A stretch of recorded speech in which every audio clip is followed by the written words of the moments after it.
السلام علیکم ورحمۃ اللہ وبرکاتہ، نحمدہ ونصلی علی رسولہ الکریم، اما بعد فاعوذ باللہ من الشیطان الرجیم، بسم اللہ الرحمن الرحیم، رب اشرح لی صدری ویسر لی امری واحلل عقدۃ من لسانی یفقہوا قولی۔ ومن الناس، اور لوگوں میں سے بعض ایسے بھی ہیں، من یتخذ، جو بنا لیتے ہیں، من دون اللہ، اللہ کے سوا، اللہ کو چھوڑ کر کیا بنا لیتے ہیں؟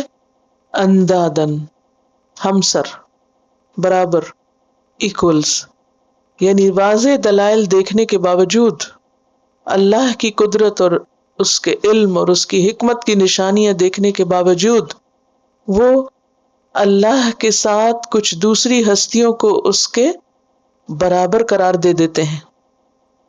یحبونہم، وہ ان سے محبت کرتے ہیں، ان ہستیوں سے، ان الہوں سے، کحب اللہ، جیسی محبت اللہ سے کرنی چاہیے۔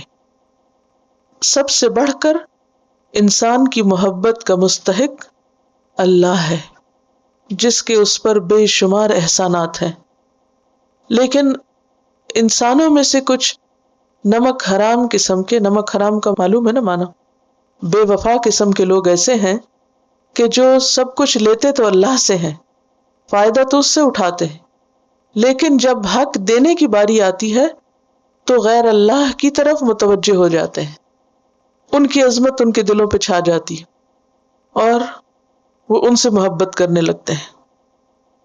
لیکن سب ایسے نہیں ہوتے، ایمان والے اس کے برعکس ہوتے ہیں۔ وہ کیا کرتے ہیں؟ والذین آمنوا اشد حبا للہ، وہ لوگ جو ایمان لائے اللہ کی محبت میں شدید ترین ہوتے ہیں، پختہ ترین ہوتے ہیں، بہت پکے ہوتے ہیں۔ اللہ کی محبت ان کے دل کے اندرونی پردوں میں جاگزیں ہو جاتی، وہاں جا کے راسخ ہو جاتی، اور کوئی دوسری چیز ان کو اللہ کی محبت سے ہٹا نہیں سکتی، دور نہیں کر سکتی۔ اللہ کی محبت کے راستے میں کچھ رکاوٹیں ہوتی ہیں، کچھ پردے حائل ہوتے ہیں، اور وہ کیا ہے؟ ظاہری چیزوں کی اٹریکشن کے پردے، جو چیز انسان کو حیران کرتی، کیونکہ الہ کا مطلب کیا ہوتا ہے؟ جس سے عقل حیران ہو جائے، وہ جس کی تخلیق اور جس کی قدرت اور جس کے کاموں پر عقل حیران ہو جائے۔ تو انسان کی یہ ہمیشہ سے کمزوری رہی ہے کہ وہ اصل خالق اور مالک تک پہنچنے سے پہلے ہی اس کی بنائی ہوئی بہت سی چیزوں کے ظاہری حسن میں کھو کے رہ جاتا ہے، ظاہری پردوں میں اٹک جاتا ہے، اصل تک نہیں پہنچتا، کور تک نہیں پہنچتا۔ لیکن اہل ایمان اس سے اوپر ہوتے ہیں، وہ ظاہر میں نہیں کھوتے، وہ اصل تک پہنچتے ہیں۔ جیسے پچھلی تمام نشانیاں جن کا ذکر کیا گیا اور فرمایا کہ عقل والوں کے لیے اس میں نشانیاں ہیں، اور کیا نشانیاں؟ کہ وہ اپنے خالق کو پہچانتے، وہ ان چیزوں میں نہیں کھوتے، کیونکہ یہ جتنی بھی چیزوں کا ذکر ہے ان میں سے اکثریت کو لوگوں نے اپنا الہ بنا رکھا، لیکن ایمان والے وہ مخلوق میں نہیں گم ہوتے، وہ مخلوق کے ذریعے سے خالق تک پہنچ جاتے ہیں، وہ مخلوق کی خوبصورتی میں اور مخلوق کی حیران کن چیزوں میں گم نہیں ہوتے، بلکہ وہ ان تمام نشانیوں کے ذریعے اصل خالق کو پہچان کر اس سے محبت کرتے ہیں۔ والذین آمنوا اشد حبا للہ، اور اشد کا لفظ کیا ہے؟ اسم تفضیل، تفضیل کا لفظ فضیلت سے نکلا ہے، سپرلیٹو ڈگری، شدید ترین، پختہ ترین۔ اور اس کا کیا معنی ہے شدید ترین؟ یعنی ہر حال میں، خواہ سرا ہو یا درا، کیا معنی؟ خوشی کی حالت ہو یا تکلیف کی حالت، خوش ہو یا غمگین ہو، ان پر اللہ کی نعمت ہو یا کوئی آزمائش ہو، وہ کسی حال میں بھی اپنے رب سے ناراض نہیں ہوتے، وہ ہر حال میں اپنے رب سے محبت کرتے ہیں، یعنی وہ اپنے محبوب سے نالا، خفا، ناراض نہیں ہوتے، بلکہ ان کی محبت ہر حال میں قائم رہتی ہے۔ محبت کے بھی کئی درجے ہیں نا، اور کئی قسمیں ہیں۔ بعض اوقات انسان کسی چیز سے محبت کرتا ہے کیونکہ اس سے اس کو ایک لذت اور ایک ٹیسٹ ملتا ہے، مثلا کھانے کی چیزوں کی محبت ہے یا کوئی اور اسی طرح کی، تو لذت کی وجہ سے محبت ہوتی ہے کہ وہ چیز لذیذ ہے اس کے نزدیک۔ بعض اوقات انسان کو کسی چیز سے فائدہ ملتا ہے، نفع کی خاطر اس سے محبت کرتا ہے۔ مثلا آپ کی جاب ہے یا بزنس ہے، اس میں سے آپ کو پروفٹ ملتا ہے، آپ کو ویجز ملتی ہیں، تو کیا ہوتا ہے، آپ کو اس سے محبت ہو جاتی ہے کیونکہ آپ کو اس کا فائدہ حاصل ہو رہا ہے۔ اور کچھ چیزوں سے محبت ان کی فضیلت کی وجہ سے ہوتی ہے کہ وہ بہت بڑی چیزیں حیران کن ہوتی ہیں، انسان ان سے مرعوب ہوتا ہے، متاثر ہوتا ہے، امپریس ہوتا ہے، تو ان سے محبت کرنے لگتا ہے۔ اب کیا ہوتا ہے، لوگوں کی محبت پائیدار نہیں ہوتی، دنیا کی چیزوں سے بدلتی رہتی ہے۔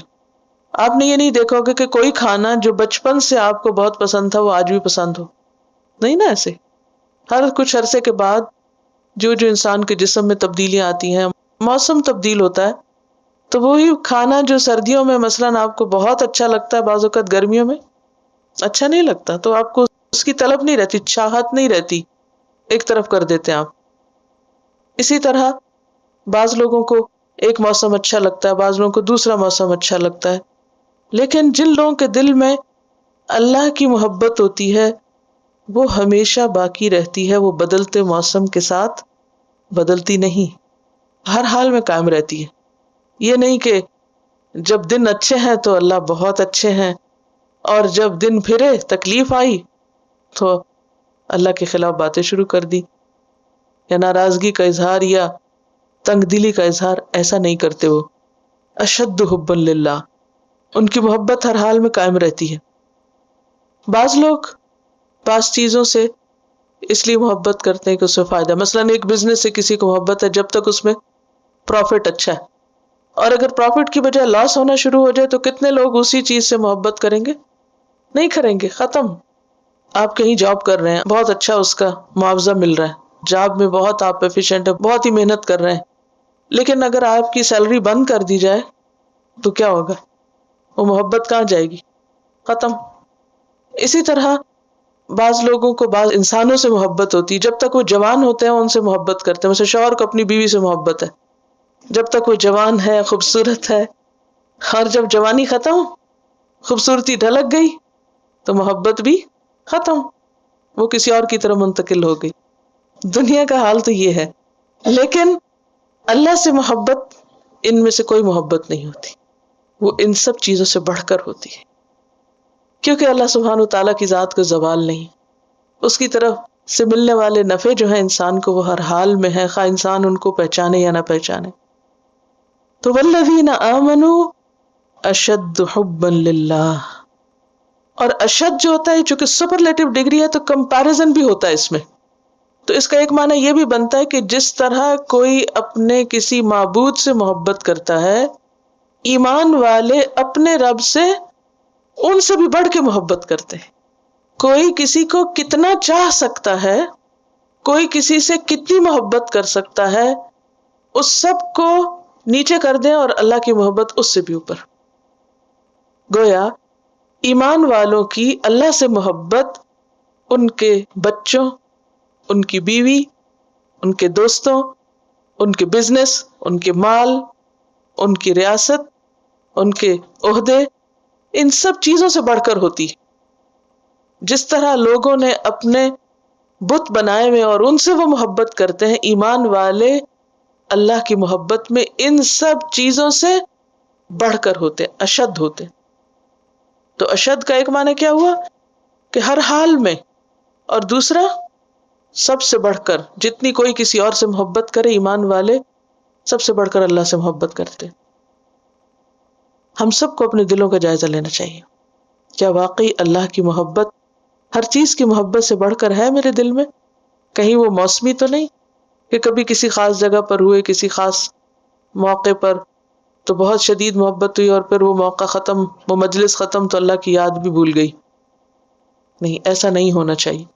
یہ نہیں کہ آپ مکہ مدینہ میں ہیں تو آپ کو اللہ کی خوب یاد آئے، اور جب آپ امریکہ میں آ جائیں، کینیڈا میں آ جائیں تو آپ محبت پیچھے چلی۔ نو، آپ کہیں بھی ہوں، آپ گھر میں ہوں، آپ سفر میں ہوں، آپ سواری پر ہوں، آپ کہیں بھی چلے جائیں، آپ خوشی کے حالت میں ہیں، دنیا میں کسی چیز سے فائدہ آپ کو ہو رہا ہے یا آپ کو کوئی غم پہنچا، لیکن اندر جو دل کا اطمینان اور دل کی خوشی اور اللہ سے ایک تعلق اور کنیکشن اور اللہ کی یاد اور اس کا ذکر، وہ کسی حال میں محو نہیں ہوتا. وہ بندہ مومن اٹھتا ہے تو اٹھتے ہوئے سب سے پہلے اس کو خیال اپنے رب کا آتا ہے، اس کی زبان پر اپنے رب کا نام آتا ہے. وہ رات کو سوتا ہے تو آخری لفظ اور آخری بات اور آخری یاد اس کے دل میں اس کے رب کی ہوتی ہے. والذین آمنوا اشد حبا للہ. اور اس سے یہ بھی پتہ چلتا ہے کہ مومنوں کی محبت غیر اللہ سے اس درجے میں نہیں ہوتی. اشد کا مطلب یہ ہے شدید ترین. اس کا یہ مطلب نہیں کہ انسان اللہ کے سوا کسی اور سے محبت نہ کرے، یہ نہیں کہا جا رہا یہاں. اشد کا کیا معنی نکلتا ہے؟ شدید ترین، سب سے اونچے درجے پر، آن ٹاپ. لیکن اس سے نیچے انسان کے دل میں اللہ نے مختلف چیزوں کی محبت رکھی ہے اور کوئی بری نہیں ہے. محبت ایک بہت محترم جذبہ ہے جو انسان کے لیے ایک محرک ہے کسی بھی کام کو کروانے کا. یعنی بعض لوگ محبت لفظ سنتے ہی اس کو نیگیٹو معنوں میں لیتے ہیں کہ شاید محبت کو بہت ہی خراب چیز ہے. کچھ مخصوص کلچرز میں تو لو یا محبت کا نام لیتے ہی لوگ لان تان شروع کر دیتے ہیں کہ اچھا اس کا تو ذکر ہی برا ہے. نہیں، محبت کو بری چیز نہیں، ایز لانگ ایز کہ وہ اللہ کی حدود کے اندر ہے. آپ اپنے بچوں سے محبت کر سکتے ہیں، آپ کو مال کی محبت بھی ہو سکتی ہے، آپ کو اپنے دوستوں سے محبت ہو سکتی ہے، آپ کو اپنے کام سے محبت ہو سکتی ہے، زندگی میں بہت سی چیزوں سے انسان کو محبت ہو سکتی ہے. لیکن ان سب محبتوں کے اوپر ہوتی ہے اللہ کی محبت، کہ وہ اللہ کی خاطر ان میں سے ہر چیز کو چھوڑ سکتے ہیں. قل ان کان آباؤکم وابناؤکم واخوانکم وازواجکم وعشیرتکم واموال اقترفتموها وتجارۃ تخشون کسادها ومساکن ترضونها احب الیکم من اللہ ورسولہ وجہاد فی سبیلہ فتربصوا حتی یأتی اللہ بامرہ. کہہ دیجئے کہ اگر تمہارے باپ دادا، ان کان آباؤکم وابناؤکم واخوانکم وازواجکم وعشیرتکم، بیویاں اور تمہارے کنبے قبیلے، واموال اقترفتموها اور تمہارے مال جنہیں تم کماتے ہو، وتجارۃ تخشون کسادها اور تمہاری تجارت کے مان پڑ جانے کا تمہیں خوف ہے، ومساکن ترضونها اور گھر جنہیں تم بہت پسند کرتے ہو. اگر تمہیں اللہ اور اس کے رسول اور جہاد سے بڑھ کر محبوب ہے پھر انتظار کرو اللہ اپنا فیصلہ لے آئے، یعنی تمہاری ذلت کا اور رسوائی کا دنیا میں. تو بات یہ ہے کہ اللہ کو پتہ ہے کہ ہم انسان ہیں، کمزور ہیں، ہمیں ان سب چیزوں کی محبت چاہیے. لیکن خرابی کہاں ہو جاتی ہے؟ جب کسی بھی چیز کی محبت اللہ کی محبت سے بڑھ کر ہو جاتی ہے اور اللہ کے دین کی خدمت کی محبت سے بڑھ کے ہو جاتی، کہ اس انسان کی خاطر یا اس چیز کی خاطر یا اس مال کی خاطر یا اس اپنی جاب کی خاطر یا کسی بھی چیز کی خاطر انسان اللہ کو بھول جائے اور اس کا حکم پس پش ڈال دے. تو والذین آمنوا اشد حبا للہ. اور اس کی ضرورت کیوں ہے کہ انسان سب سے بڑھ کر اللہ ہی کی محبت میں گرفتار ہو؟ کیونکہ باقی ساری چیزیں فانی ہیں. آپ دنیا میں جس سے بھی محبت کریں گے وہ سب چلے جائیں گے. اور یہ ایک مانی ہوئی بات ہے، کوئی بھی چیز نہیں ٹھہرتی. کیا مال ٹھہرتا ہے ہمارے پاس؟ کسی کے پاس گارنٹی ہے کہ جتنا مال آج اس کے پاس ہے کل بھی ہوگا؟ اب اگر آپ مال کی محبت ہر چیز سے بڑھ کے کر لیں، جیسے کہ کچھ لوگوں کو ہوتی ہے، انہیں بیوی بچوں کی پرواہ نہیں، دین ایمان کی کسی چیز کی پرواہ نہیں، انہیں کس کی ہے؟ صرف پیسوں سے دلچسپی کہ اور کیسے بنایا جائے اور کیسے بنایا جائے. اس میں حتیٰ کہ وہ اپنے آپ کو بھی بھول جاتے ہیں، اپنی صحت کا بھی خیال نہیں، نہ بیوی بچوں کے حقوق کا پتہ، نہ کسی انسان، کچھ نہیں پتہ، صرف مال مال مال. کسی کو اسی طرح جاب کا عشق ہوتا ہے، کسی کو کسی اور چیز کا. اب کیا ہوتا ہے اس کا نقصان؟ کیوں کہا گیا کہ سب سے بڑھ کے اللہ ہی سے کرو اور ان چیزوں سے نہ کرو؟ کیونکہ ان میں سے کوئی چیز بھی پائیدار نہیں. مال بھی چلا جاتا ہے، جابز بھی چلی جاتی ہیں، انسان کی جوانی اور حسن بھی چلا جاتا ہے، بیوی بچے بھی چلے جاتے ہیں، دوست بھی چلے جاتے ہیں. نیم اینی تھنگ کہ جس کے لیے آپ کو اس گارنٹی ہو کہ یہ نہیں جائے گا، یہ تو میرا بہت ہی لائل ہے اور ہمیشہ میرے ہی ہاتھ میں رہے گا اور میرا ہی بن کے رہے گا. کسی کا دل آپ کے ہاتھ میں نہیں ہے، کوئی آپ کے ہاتھ میں نہیں ہے. انسان بھی اگر آپ سے محبت کرتے ہیں، مثلا آپ کے بچے آپ سے محبت کرتے ہیں، یا ماں باپ آپ سے محبت کرتے ہیں، یا بہن بھائی یا دوست کوئی بھی محبت کرتا ہے، وہ بھی اللہ ہی ان کے دلوں میں ڈالتا ہے. اور اگر وہ نہ ڈالے تو کوئی آپ سے محبت نہیں کر سکتا. تو اگر کبھی بھی زندگی میں آپ کو کسی سے بھی محبت ملے تو یہ دراصل اللہ کا انعام اور احسان ہوتا ہے. وہ دلوں میں ڈالتا ہے. اللہ سبحانہ وتعالیٰ نبی صلی اللہ علیہ وسلم کی محبت کے بارے میں بھی فرماتے ہیں لو انفقت ما فی الارض جميعا ما الفت بین قلوبہم، اگر وہ سب کچھ جو زمین میں ہے تم ان پہ خرچ کر ڈالتے تم ان کے دلوں میں محبت نہیں ڈال سکتے تھے. محبت ایسی چیز نہیں کہ جو جا کے انسان کسی مال پیسے سے خرید سکے، اس سے نہیں خرید سکتے آپ. نبی صلی اللہ علیہ وسلم کو کہا جا رہا ہے کہ صحابہ آپ سے محبت کرتے ہیں، آپ کے ساتھی آپ سے شدید محبت کرتے ہیں، یہ محبت اللہ نے ان کے دلوں میں ڈالی ہے آپ کے لیے. اگر آپ زمین بھر کی دولت ان پہ خرچ کر دیں تو آپ یہ محبت ان میں ڈال نہیں سکتے. تو کوئی انسان اگر ہم سے محبت کرتا ہے، بھلے وہ رشتہ دار ہو یا نہ ہو، وہ بھی دراصل کیا ہے؟ اللہ ہی کی دی ہوئی محبت جو اس کے دل میں اللہ نے ہمارے لیے رکھی. ورنہ وہ جب چاہے اللہ اس کا دل بدل دے اور آپ کچھ بھی نہیں کر سکتے. کیونکہ انسان اپنی فطرت کے اعتبار سے مجبور ہے، کمزور ہے، کہ وہ چاہتا ہے کہ کسی سے شدید ترین محبت کرے، اپنا سب کچھ اس کے لیے قربان کر دے، جس کو وہ اپنے سے بڑھ کے چاہے. یہ انسان کے اندر رکھ دیا گیا. اب اگر انسان کو صحیح قبلہ اور صحیح مرکز اور صحیح چیز نہیں ملتی تو پھر کیا ہوتا ہے؟ انسان ادھر ادھر کی محبتوں میں پڑ جاتا ہے، کیونکہ اس نے یہ کرنا تو ہے ہی، کیونکہ اس کی فطرت میں اس کے بغیر تو اس نے رہنا نہیں. تو جس کو اللہ نہ ملا وہ پھر کیا ہوا؟ کسی اور چیز کی محبت میں اٹک گیا. اب کیا ہوتا ہے جب انسان کسی اور چیز کی محبت میں اٹکتا ہے اور وہ بیچارہ یا وہ بیچاری چیز اپنی اصل کے اعتبار سے فانی ہے، ناپائیدار ہے، تو وہ تو چھوڑے گی آپ کو، وہ تو دھوکہ دے گی آپ کو، وہ تو جدا ہوگی آپ سے، وہ تو بے وفائی کرے گی، کیونکہ وہ تو اپنی بھی مالک نہیں. کوئی چیز اپنی مالک خود ہے؟ کوئی انسان اپنا مالک ہے؟ کوئی نہیں، وہ تو مجبور ہے. انسان مر جاتے، کوئی اپنی زندگی کا مالک نہیں. اگر کوئی شخص مرتے دم تک بھی آپ کا لائل ہے، وہ ذرہ برابر نہیں بدلا اپنی محبت میں، لیکن کیا ہوگا؟ اسے جانا ہے نا، اللہ نے بلایا اسے جانا ہے. تو اب کیا ہے، جب وہ جائے گا تو آپ کی روح بھی ساتھ ہی چلی جائے گی. اسی لیے آپ نے دیکھا ہوگا کئی لوگ ایک شخص کے مرنے کی خبر سن کے ان کو بھی ہارٹ اٹیک ہو جاتا ہے. وہ ہارٹ اٹیک سے مرتے ہیں کیونکہ دل مرتا ہے نا ان کا، کیونکہ محبت جو ہے نا وہ دلوں کا کنیکشن ہوتا ہے. تو وہ جب ایک گیا تو دوسرا ساتھ ہی چلا گیا. اللہ کے سوا تو کوئی چیز ایسی ہے نہیں کہ جس کے اوپر آپ اپنی جان دے دیں، کیونکہ جان دی ہوئی اسی کی تھی.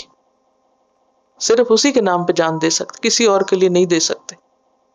اللہ ہم سب کو جانتا ہے نا، ہمارے اندر باہر سے واقف ہے، اسے ہماری ضروریات بھی پتا ہے.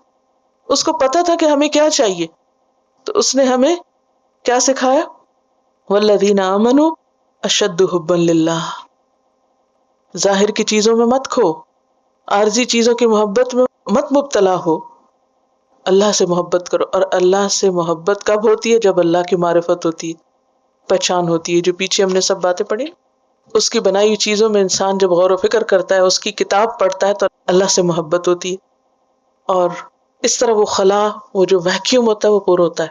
ہر انسان کے اندر ایک خلا ہوتا ہے نا، ایک کمی ہوتی ہے، وہ انسانوں کی محبت سے نہیں پوری ہوتی، وہ چیزوں کی محبت سے پوری نہیں ہوتی، صرف اللہ کی محبت اس کو بھر سکتی. تو جس کو رب کی معرفت ہو جاتی ہے اور اللہ سے شدید محبت ہو جاتی ہے تو اس کی یہ کمی پوری ہو جاتی ہے، لہذا اس کے اندر ایک کنٹینٹمنٹ آ جاتی ہے، ایک سیٹسفیکشن آ جاتی ہے. پھر انسان اپنے مقصد پر فوکس کر سکتا ہے. باقی چیزوں کی محبت انسان کے ذہن کو بکھیر دیتی ہے، انسان وہ نہیں کر سکتا جو اس کو کرنا چاہیے، اور نتیجتاً انسان شرک میں مبتلا ہو جاتا ہے. یہ جو شرک ہے نا، دنیا میں آپ دیکھیں ہر قوم میں، ہر جگہ کسی نہ کسی شکل میں شرک رہا ہے. جب یہ یقین نہ رہا کہ اللہ سب کچھ کر سکتا ہے تو پھر انسان لاسٹ ہو جاتا ہے نا، پھر انسان کو اور سہارے ڈھونڈتا ہے. کیونکہ خلق الانسان ضعیفا، انسان کمزور پیدا کیا گیا، اس کو کسی نہ کسی سہارے کی ضرورت ہوتی ہے. اور جو اللہ کو نہیں تھامتا پھر وہ کیا کرتا ہے؟ غیر اللہ کو تھام لیتا ہے، اور پھر وہ بھٹک جاتا ہے، پھر وہ ان میں کھو کے رہ جاتا ہے. تو یہاں سے آ کے اس کا نقصان ہو جاتا ہے، وہ ظاہر میں اٹک کے رہ جاتا ہے. اور خدا کی ضرورت ہر دل میں بسی ہوئی، ہر دل میں اس کے لیے ایک جگہ رکھی ہوئی نا، وہ جگہ اسی کے لیے، اس میں وہی آ سکتا ہے. کسی اور کو آپ رکھیں گے تو وہ وہاں ٹکے گا نہیں، کیونکہ وہ کسی اور کی جگہ ہے نہیں. اور ہم کیا کرتے ہیں؟ اس کے سوا ہر ایک کو وہاں ٹکا رہے ہوتے ہیں، اور وہ ٹکتا ہی نہیں وہاں. تو اس سے انسان خود نقصان میں پڑ جاتا ہے. لہذا والذین آمنوا اشد حبا للہ، تو گویا اللہ کی محبت عبادت ہے اور غیر اللہ کی محبت شرک ہے. اللہ کی محبت انسان کی ضرورت ہے، فائدہ مند ہے، اور غیر اللہ کی محبت انسان کے لیے نقصان دہ ہے، انسان کے لیے غم اور خوف اور تمام تکلیفوں کا موجب ہے. جب انسان اللہ کو چھوڑ کے اوروں کو محبوب بناتا ہے تو پھر کیا ہوتا ہے؟ وہ چیزیں اس کے لیے غم اور دکھ کا ذریعہ بنتی. آپ نے عبد القادر جیلانی کا نام سنا ہوگا. انہوں نے ایک دفعہ محبت کے موضوع پر کچھ کلام کیا تھا، گفتگو کی تھی، اور بہت ہی خوبصورت گفتگو ہے ان کی. کہتے ہیں اے وہ شخص جو کہا کرتا ہے میں جس سے بھی محبت کرتا ہوں جدا کر دیا جاتا ہوں. یعنی انسان کو شکوہ ہوتا ہے نا، میں جس سے بھی محبت کرتا ہوں اس سے الگ کر دیا جاتا ہے، جدا کر دیا جاتا ہوں، وہ چیز مجھ سے دور ہو جاتی ہے کسی طرح، کبھی بیماری سے، کبھی دشمنی سے، کبھی غلط فہمی سے. بہت سی محبتیں کس سے ختم ہو جاتی؟ مس انڈرسٹینڈنگ. کبھی فاصلے سے، کہ جس چیز سے آپ محبت کرتے ہیں آپ سے دور چلی جاتی. کبھی موت سے. ہر قیمت پر مجھ سے جدا کر دیا جاتا ہے. اے نادان، تو وہ خوش نصیب ہے جس کے لیے اللہ نے غیرت کھائی ہے. یعنی جس کے ساتھ ایسا ہو وہ خوش نصیب ہے. اور لوگ کیا سمجھتے ہیں اپنے آپ کو؟ بدقسمت، کہ میری محبوب چیز مجھ سے الگ ہوگی. جب تم اللہ کو چھوڑ کر کسی اور سے محبت کرتے ہو تو اللہ کو غیرت آتی ہے، اللہ کو اچھا نہیں لگتا. اللہ تجھے اپنے لیے چاہتا ہے، کیونکہ اللہ نے ہمیں کس کے لیے بنایا؟ وما خلقت الجن والانس الا لیعبدون. اور عبادت کیا ہے؟ بہت دفعہ ترجمہ بتا چکی. عبادت کا آپ کو پکا ہو جانا چاہیے. محبت اور تعظیم کے ساتھ اللہ کے سامنے عاجزی دکھانا. محبت عبادت کا حصہ ہے اللہ کی. اللہ تجھے اپنے لیے چاہتا ہے اور تو غیر کا ہونا چاہتا ہے.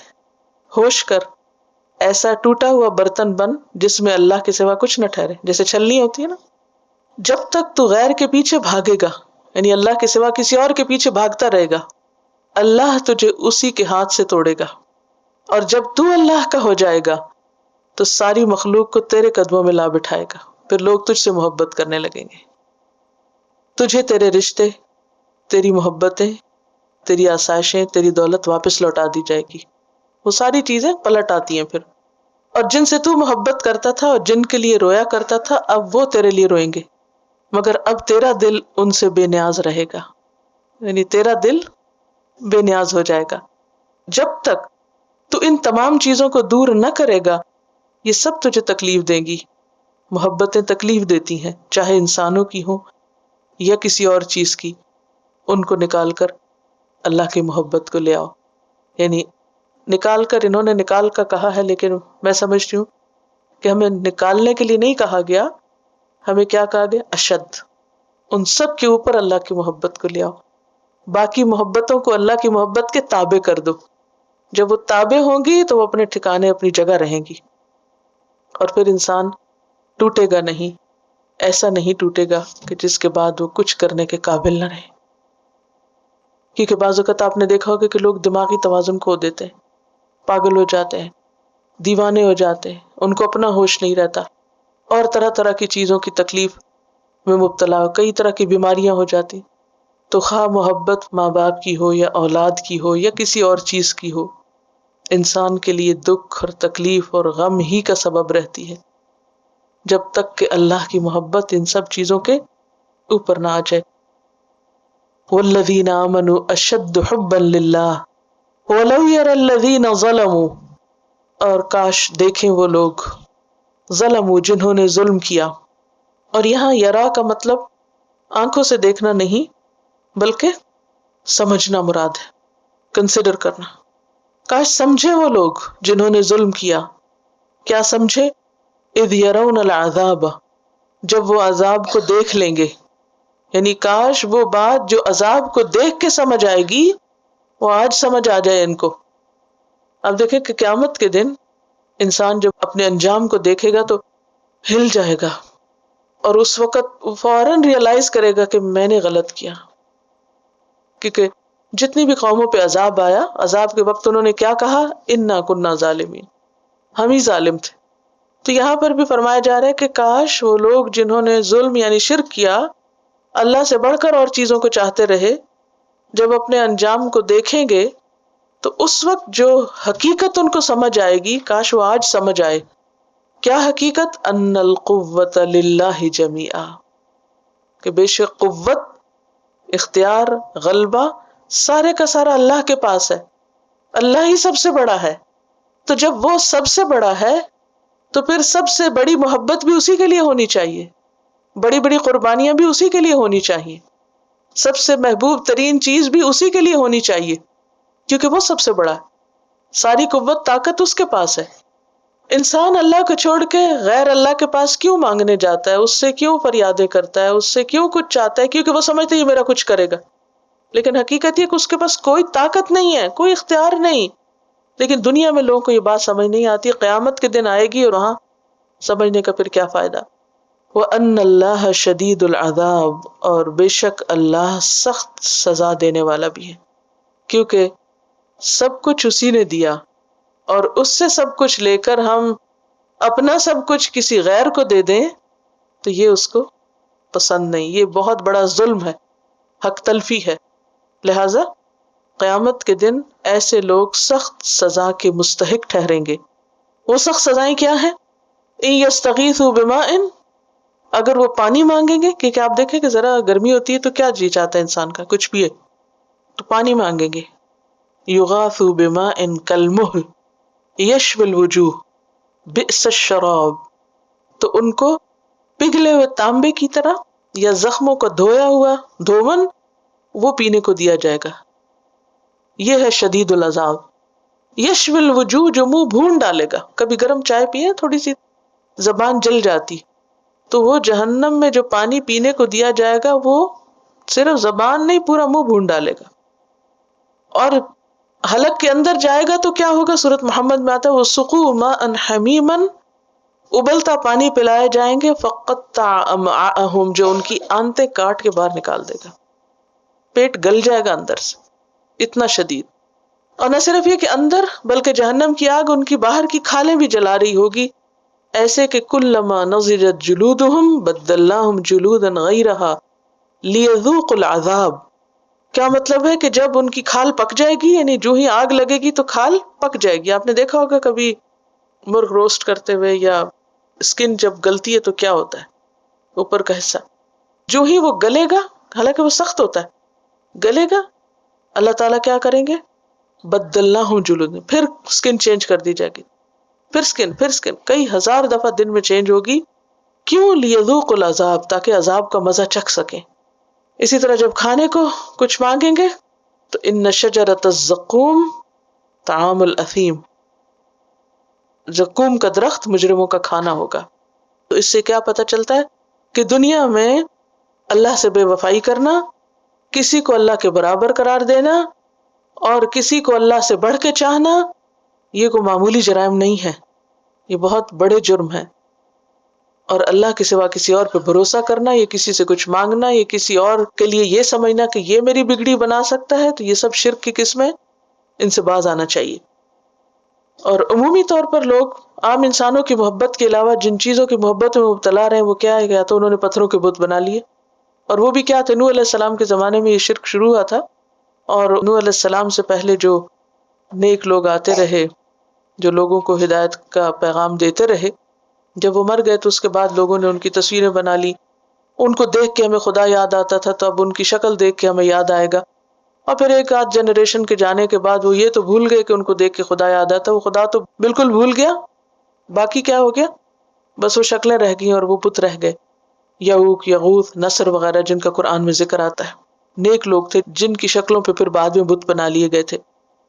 پھر اسی طرح بعض اوقات مذہبی شخصیتیں، پھر اور چیزیں، درخت اور پتھر اور سورج اور چاند اور باقی چیزوں کا، حتیٰ کہ اتنے زیادہ الہوں کے نام ملتے ہیں کہ جن کو گنا نہیں جا سکتا، کیونکہ شرک جو ہے وہ انتشار ہے سراسر، جس کو جو چیز اچھی لگی اس نے کہا یہی میرا خدا ہے۔ لوگ اپنے معبود چنا کرتے تھے، پتھر خوبصورت چن چن کے لاتے اور ہر ایک اپنا پتھر الگ کر لیتا اور کہتا کہ یہ میرا خدا ہے۔ تو کبھی انسان پتھروں سے اٹریکٹ ہوا اور کبھی سورج چاند سے اور کبھی درخت شجر حجر سے، اور کبھی آگ سے ڈرا اور کبھی ہوا سے اور کبھی بادلوں سے، تو ان سب چیزوں کو اس نے الہ بنا لیا. تو ان سب چیزوں سے نہ ڈرنا چاہیے اور نہ ان کی محبت شدید ہونی چاہیے، ان سب سے بڑھ کر اللہ سے محبت ہونی چاہیے. یہی دراصل توحید ہے. اب ہوگا کہ انجام کیا ہوگا؟ استبرأ الذین اتبعوا، جب بیزاری دکھائیں گے، جب اظہار برات کریں گے، الذین وہ لوگ، اتبعوا جن کی پیروی کی گئی تھی دنیا میں، لیڈرز، من الذین ان لوگوں سے، اتبعوا جنہوں نے پیروی کی. لیڈرز اپنے فالوور سے اظہار نفرت کریں گے، ان سے اپنے سارے تعلقات ختم کریں گے، ڈس ایسوسیٹ کر دیں گے. ورأوا العذاب، اور وہ دیکھ لیں گے عذاب کو اپنی آنکھوں کے سامنے. رآ یرا کا کیا مطلب ہے؟ دیکھنا. یعنی قیامت کے دن نتیجہ کیا نکلے گا؟ جن جن چیزوں کو بھی انسان چاہتا ہے، اور خصوصاً جو انسانوں کی شکل میں ان کو اپنا لیڈر مان کے ان کی محبت اللہ کی محبت سے بڑھ جاتی ہے، تو وہ قیامت کے دن بالکل بری ذمہ ہوں گے، اعلان برات کر دیں گے. وَتَقَطَّعَتْ بِهِمُ الْأَسْبَابُ، اور ان کے سارے اسباب، تعلقات کٹ کے رہ جائیں گے، ختم ہو جائیں گے. سب رشتے ناتے تعلقات سب کے سب ختم ہو جائیں گے. دنیا میں تو انسان یہ سمجھتا ہے کہ فلاں میرے کام آئے گا اور فلاں میری بگڑی بنائے گا، لیکن قیامت کے دن کوئی بھی کسی کے کام نہیں آئے گا. دنیا میں مجرم لیڈرز جو ہیں وہ اپنے فالوورز کو دھوکہ دیتے ہیں اور بعض اوقات یہ کہتے ہیں اتبعوا سبیلنا ولنحمل خطایاکم، ہمارے راستے پہ چلو، قیامت کے دن ہم تمہاری خطائیں اپنے سر لے لیں گے. اور صرف لیڈرز نہیں، عام طور پر بھی آپ دیکھیں لوگ جب اپنی منوانا چاہتے ہیں تو کیا کہتے ہیں؟ میری خاطر یہ کر لو، کل قیامت کے دن تم میرا نام لگا دینا، میرے ذمہ کر دینا. لیکن کل قیامت کے دن تو کوئی کسی کا ذمہ نہ لے گا. لا تزر وازرۃ وزر اخری، ہر ایک دوسرے سے بھاگے گا اور اعلان برات کر دے گا، کوئی کسی کو فائدہ نہ دے گا. اور دے بھی کیسے سکتے ہیں؟ ہر ایک کو اپنی پڑی ہوگی، ہر ایک دوسرے سے کٹ آف کر لے گا. وتقطعت بہم الاسباب، اور سارے اسباب بھی ختم ہو جائیں گے.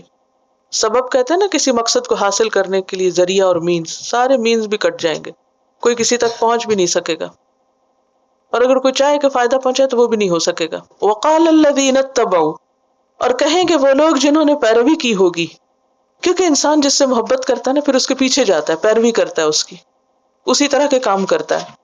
لو ان لنا کرۃ، کاش بے شک ہمارے لیے اگر ایک بار لوٹنا ہوتا، اے کاش ہم ایک بار دنیا میں واپس جا سکتے.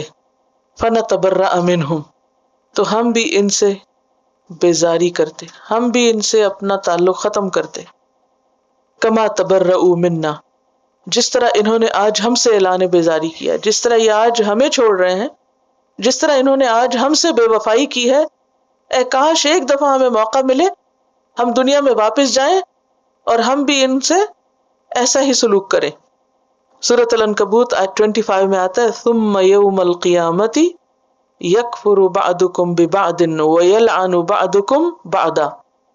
کیا معنی ہے؟ پھر قیامت کے دن تم میں سے بعض بعض کا انکار کریں گے اور بعض لوگ بعض کو لعنت کریں گے.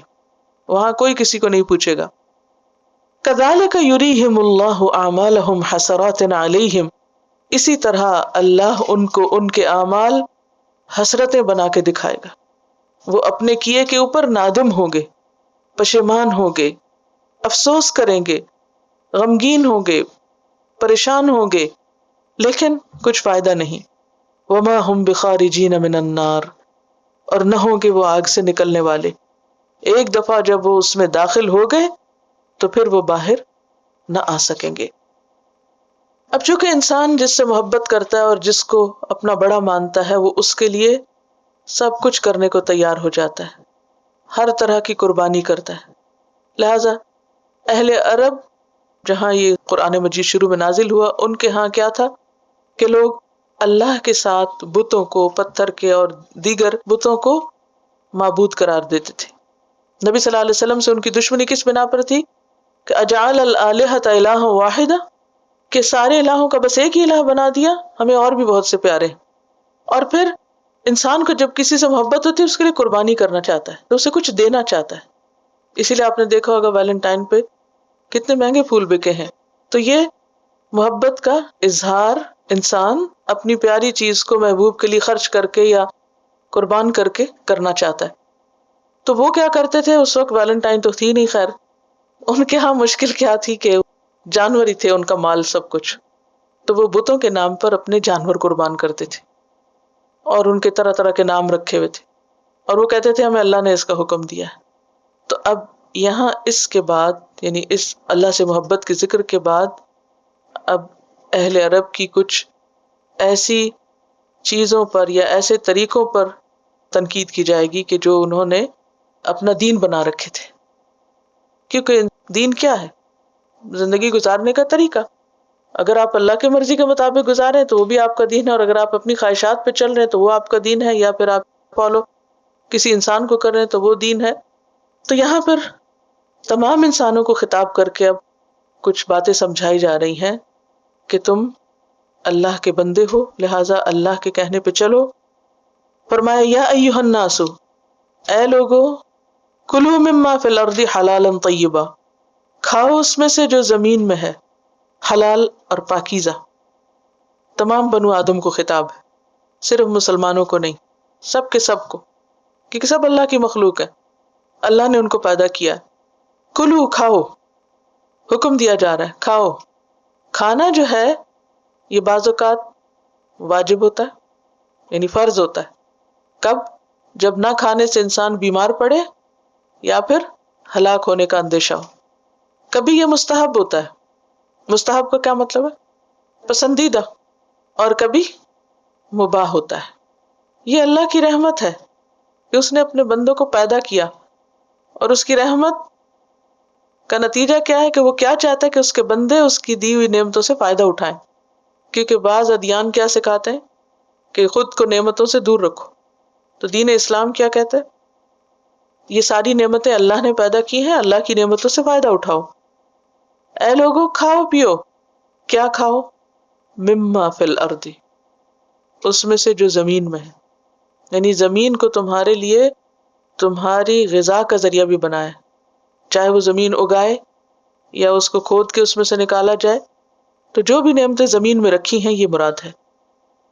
لیکن شرط یہ ہے اس حال میں حلالن کہ وہ حلال ہو، اور حلال دو طرح سے، بعینی ہی اپنی ذات میں حلال، ویسے حرام چیز نہ ہو جس کا ذکر انشاءاللہ اگلے آیات میں آئے گا، اور دوسرے یہ کہ وہ ذات کے اعتبار سے. ذات کے اعتبار سے کیا ہے؟ کہ نجس اور ناپاک نہ ہو. حلالن حلال ہو، طیبن پاکیزہ ہو، اچھا ہو.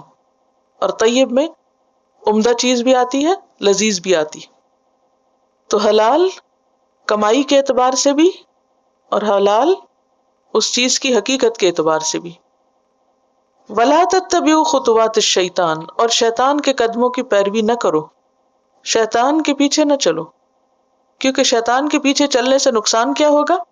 سورۃ النور آیت 21 میں فرمایا وَمَن يَتَّبِعْ خُطُوَاتِ الشَّيْطَانِ فَإِنَّهُ يَأْمُرُ بِالْفَحْشَاءِ وَالْمُنكَرِ، جو بھی شیطان کے پیچھے چلے گا تو وہ تو انسان کو بے حیائی اور برائی کا حکم دے گا، وہ انسان کو برائی کی طرف لے جائے گا. تو اس لیے شیطان کی بات مت مانو. انہ لکم عدو مبین، اور اس لیے بھی نہ مانو کہ وہ تمہارا کھلا دشمن ہے. اور کوئی بھی شخص اپنے دشمن کی بات نہیں مانتا، کیونکہ دشمن کیا چاہتا ہے کہ جس سے وہ دشمنی کر رہا ہے اسے نقصان پہنچایا جائے. تو حکم کیا دیا جا رہا ہے کہ لوگوں کھاؤ پیو، کیونکہ زمین میں جو کچھ ہے وہ اللہ نے تمہارے لیے بنایا. ایک آیت میں آتا ہے نا هو الذی خلق لکم ما فی الارض جمیعا، سورۃ البقرہ کی آیت 29 میں آپ پڑھ چکے ہیں. وہی وہ ذات ہے جس نے تمہارے لیے زمین میں جو کچھ ہے سارے کا سارا تمہارے لیے بنایا، تمہارے فائدے کے لیے، تمہاری ضروریات پوری کرنے کے لیے. لہٰذا اللہ کے حکم پہ چلو، اور اللہ کے دشمن اور اپنے دشمن کی بات نہ مانو. جن حلال چیزوں کو اس کے کہنے پہ تم نے حرام کر رکھا ہے ان کو حرام مت سمجھو. تو اس سے کیا پتہ چلتا ہے کہ حلال کھانا، پاکیزہ کھانا یہ بھی عبادت ہے، کیونکہ ایسا کرنا اللہ کا حکم ہے. اور انسان اللہ کا جو بھی حکم مانتا ہے اس پر اس کو اجر ملتا ہے، خواہ وہ کھانا ہی کیوں نہ کھا رہا ہو۔ کبھی سوچا آپ نے کھاتے وقت کہ اس پر بھی ثواب ہے؟ اگر وہ حلال اور طیب ہو اور حد کے اندر ہو، اسے خوش ہو کے کھانا چاہیے۔ یہ نہیں کہ ہر چیز کے اوپر انسان ناک منہ چڑھائے، یہ ایسا نہیں، یہ ویسا نہیں، اور اس میں نقص نکالے۔ نبی صلی اللہ علیہ وسلم کا طریقہ کیا تھا کہ آپ کو جو پیش کیا جاتا اسے کھا لیتے، اور اگر پسند نہیں ہوتا تھا تو اس پر خاموشی اختیار فرماتے، لیکن اس میں نقص نہیں نکالتے تھے۔ کھانے میں نقص بھی نہیں نکالنے چاہیے، کیونکہ ہر ایک کی پسند اور ٹیسٹ فرق ہوتا ہے۔ ہو سکتا ہے ایک چیز جو آپ کو پسند نہیں ہو کسی اور کو بہت پسند ہو۔ ہر قوم اور ہر علاقے کا اپنا ایک مزاج ہوتا ہے، کھانے کا ایک طریقہ ہوتا ہے، تو اس کا مذاق بھی نہیں اڑانا چاہیے، اس کو برا بھلا بھی نہیں کہنا چاہیے۔ تو یہاں بنیادی طور پر حکم کیا ہے کہ شیطان کی بات نہ مانو، حلال اور پاکیزہ چیزیں کھاؤ۔ انسان کے کھانے کے بارے میں دین نے کیوں مداخلت کی ہے؟ یہ کھاؤ اور یہ نہ کھاؤ، کیوں؟ انسان کے اخلاق، اس کے اعمال، اس کے کام، اس کی کوششوں، اس کے طریقہ زندگی، اس میں کھانے پینے کا بہت زیادہ اثر ہوتا ہے۔ آپ جس طرح کا کھاتے ہیں اسی طرح کا پھر عمل کرتے ہیں۔ تو کھانا اور عمل لازم و ملزوم ہے۔ کھانا پینا انسان کے اخلاق پر، اس کی شخصیت پر، اس کی شکل و صورت پر، چال ڈھال پر، بہت سی چیزوں پر اثر انداز ہوتا ہے۔ اس کی صحت، بیماری، اس کے بہت ساری چیزیں جو ہیں وہ کھانے کے ساتھ منسلک ہے، کیونکہ کھانے سے ہی زندہ ہے نا انسان۔ اور پھر اسی طرح زیادہ کھانا بھی منع ہے اور نہ کھانا بھی منع ہے، تو اعتدال میں کھانا عبادت ہے۔ انما یأمرکم بالسوء والفحشاء، شیطان تو تم کو برائی اور بے حیائی کا حکم دیتا ہے۔ پچھلی دفعہ میں نے بتایا تھا انما کا مطلب، کسی کو یاد ہے؟ انما کیا ہے گرامر میں؟ کلمہ حصر۔ ترجمہ کیا کیا تھا میں نے؟ بے شک نہیں، یعنی بات یہی ہے جو کہی جا رہی ہے، nothing but this، حصر حصار سے نا۔ انما یأمرکم بالسوء والفحشاء، شیطان تم کو برے کام کرنے کا اور بے حیائی کے کام کرنے کا حکم دیتا ہے۔ کس طرح حکم دیتا؟ وسپر کر کے، یعنی شیطان تمہیں خیر کا حکم نہیں دیتا۔ وَأَن تَقُولُوا، اور یہ حکم دیتا ہے کہ تم کہا کرو، عَلَى اللَّهِ، اللہ پر، مَا لَا تَعْلَمُونَ، جو تم نہیں جانتے۔ شیطان تم سے اللہ کے بارے میں وہ باتیں کہلواتا ہے جو تمہیں معلوم ہی نہیں کہ اللہ نے کہی ہیں یا نہیں۔ تو بات یہ ہے کہ انسان کو وہی کہنا چاہیے جو اللہ نے کہا ہے، اور ایسا کرنا واجب ہے جب اس کی ضرورت ہو، یعنی اللہ کا حکم پہنچانا۔ دوسری صورت یہ ہے کہ انسان وہ کہے جو اللہ نے نہیں کہا، ایسا کرنا حرام ہے، یعنی اللہ کے نام پر ایسی بات منسوب نہیں کرنی چاہیے جو اللہ نے کہی نہیں۔ مثلا کسی چیز کو خود سے حرام کر دینا جبکہ اللہ نے اس کو حرام نہ کیا ہو۔ وَأَن تَقُولُوا عَلَى اللَّهِ مَا لَا تَعْلَمُونَ، علم ہی نہیں تمہیں اور تم خود سے باتیں کر رہے ہو کہ اللہ نے ایسا فرمایا، ویسا کیا، ویسا کہا۔ تیسری بات یہ ہے کہ انسان وہ کہے جو وہ جانتا نہیں کہ اللہ نے کہا ہے یا نہیں کہا، تو ایسے معاملے میں بھی انسان کو خاموشی بہتر ہے۔ تین حالتیں ہوگی نا، انسان اللہ سے ایک بات منسوب کرے، کون سی؟ جو اللہ نے کہی ہے، ایسی بات آگے کہنی چاہیے یا نہیں؟ کہنی چاہیے، اور خصوصاً جب ضرورت ہو تو کہنا واجب ہے۔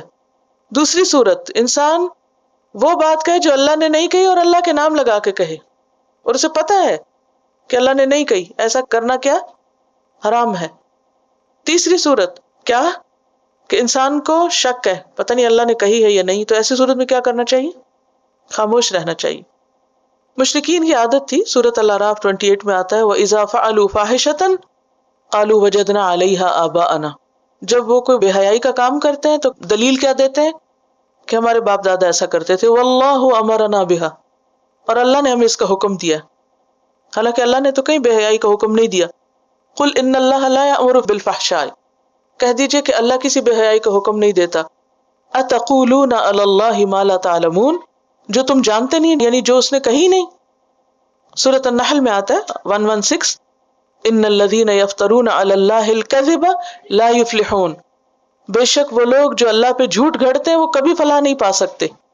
کیا سیکھا اس آیت سے آپ نے؟ کیا کرنا چاہیے اور کیا نہیں کرنا چاہیے؟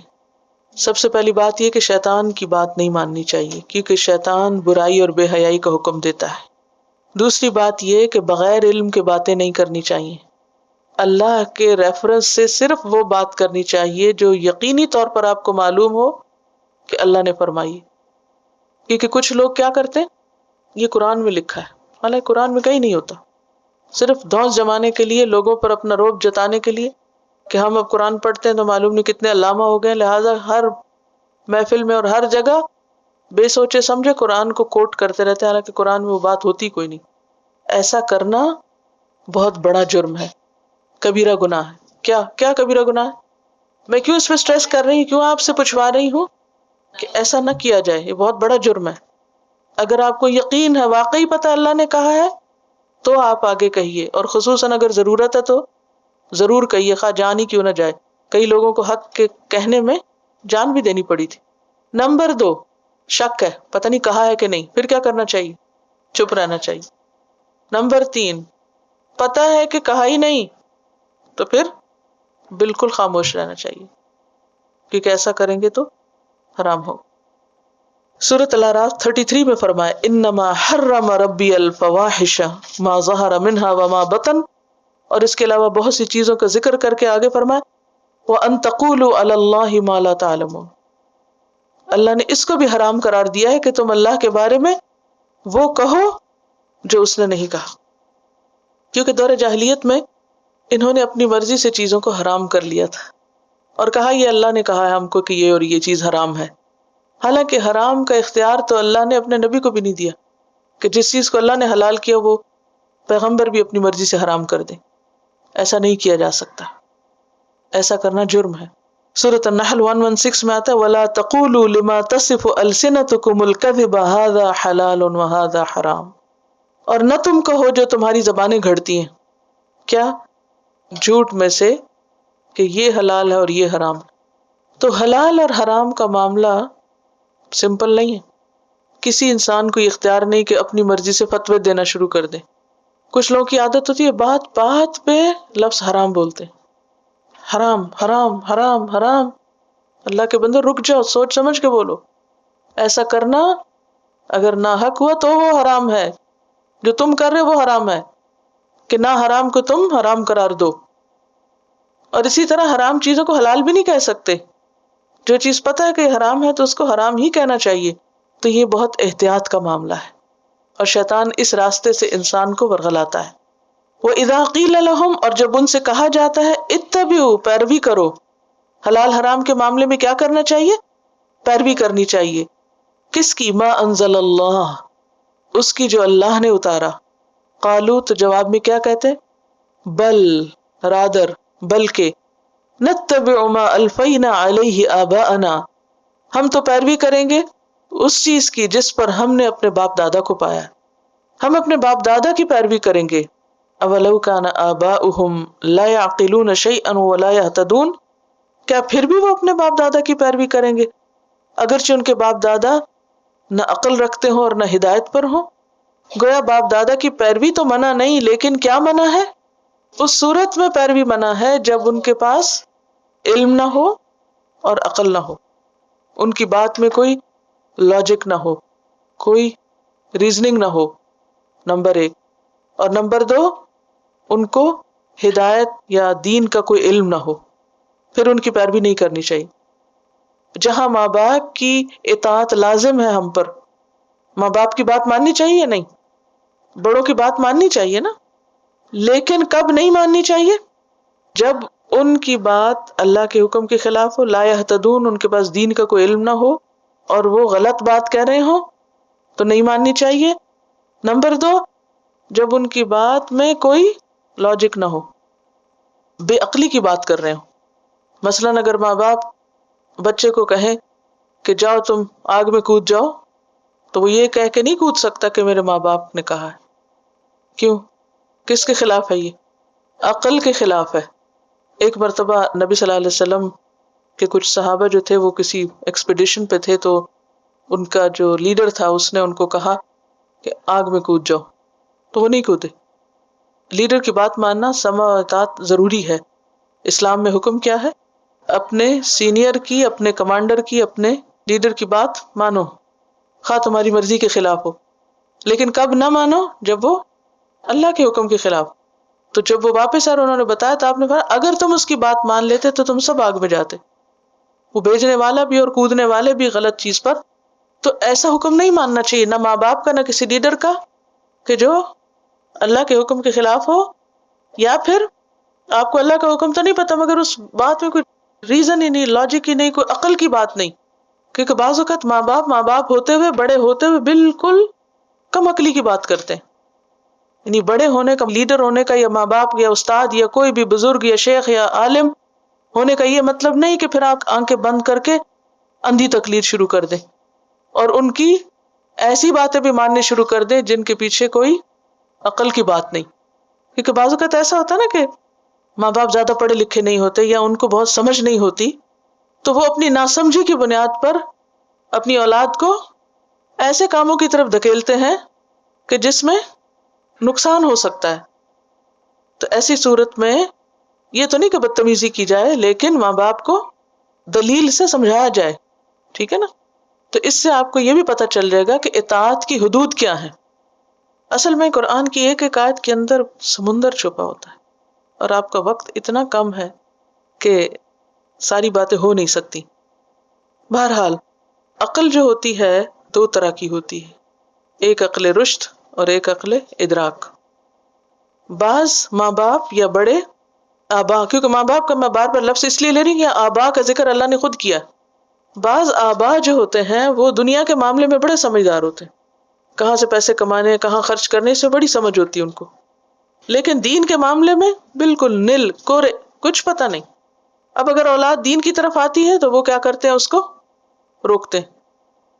اب ماں باپ ان کو کیا کہتے ہیں؟ ہم ماں باپ ہیں، ہمارا حق زیادہ ہے، ہماری مانو، اور یہ تمہارا دین تم کو یہ سکھاتا ہے کہ ہماری نہ مانو.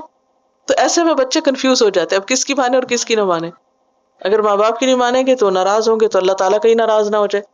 تو ایسی صورت میں کیا ہونا چاہیے؟ پھر انسان کو یہ دیکھنا چاہیے کہ کیا وہ جو کہہ رہے ہیں یہتدون میں آتا ہے، یا یہ ہے کہ جو وہ کہہ رہے ہیں وہ عقل رشد جو انسان کو سیدھے رستے کی طرف لے جاتی ہے، فائدے کی طرف لے جاتی ہے، اس میں آتا ہے. اور اگر نہیں آتا تو پھر بات نہیں مانی جائے گی، اور ایسا نہ ماننا کوئی اللہ کی نافرمانی اور ناراضگی کا سبب نہیں ہوتا. اور یہ اس وجہ سے بھی یہاں اتنی شدت کے ساتھ کہا گیا کہ جن لوگوں کے پاس حق نہیں ہوتا نا، تو ان کی دلیل کیا ہوتی ہے؟ ہم نے بڑوں کو ایسے ہی دیکھا.